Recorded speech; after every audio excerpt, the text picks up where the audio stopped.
Hello, my name is David Sullivan Nesbitt. I am the creator and co-founder of Where's My Canada, and I welcome you to another episode of Police State Toronto Internment Camp. It's July 25th, 2017. I'm standing in front of a Starbucks here at the corner of Queen and University in downtown Toronto, and I've come here quite a lot lately, over the last 3.5 months. The reason is, right on this street here is a small street called Simcoe Street. At the end of the street by Dundas, there's a stairwell that goes to a parking lot, an underground parking lot. It's a concrete stairwell. I've slept there for the past 3 months on concrete. It's been a very difficult time, but I've been homeless. I've been driven out of any place that I could live in. I'm living in the Toronto internment camp, and the Toronto police have made me homeless 3 times. So I'm living outside now.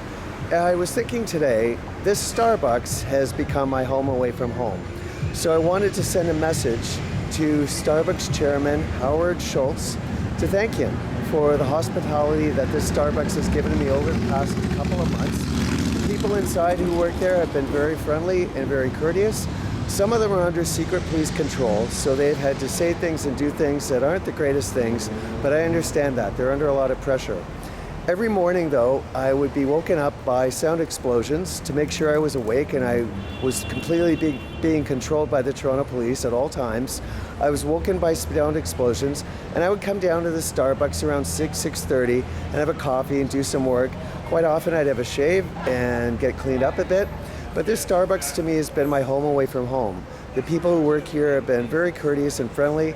A few times when I've been totally broke, like I am right now, they've given me a complimentary coffee.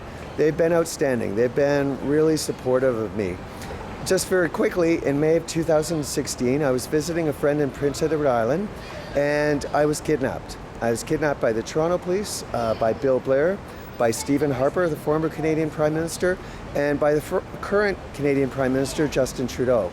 I was ambushed, kidnapped, and when I came back to Ontario, I was put in this internment camp. I had no idea what happened in May of 2016 in Ontario and Quebec, the great exodus when over 7 million people had to evacuate to avoid the police state that was being put in place.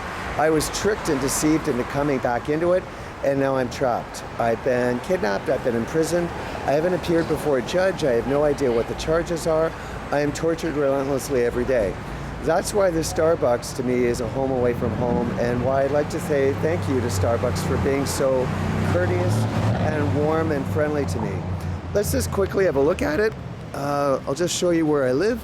This is a Starbucks. They just closed for the evening, but if you look here, it's just inside here is where the Starbucks is located, and that's where it's closed now, but that's where I've been spending most of my mornings for the last 3.5 months. Down the street here, I'll quickly try to zoom in for you.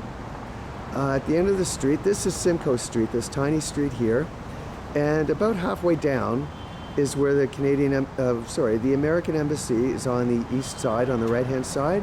It's about halfway down the street. Down at the end of the street is Dundas. That's where a building is that I've been sleeping in the stairwell for the last 3.5 months. So I'd walk down the street almost every morning to this Starbucks here, have a coffee, relax a bit, and get some work done. So I wanted to say thank you to the chairman of Starbucks again, Howard Schultz, and thank him for the hospitality and the warmth that Starbucks has given me over the last 3.5 months. It's been greatly appreciated.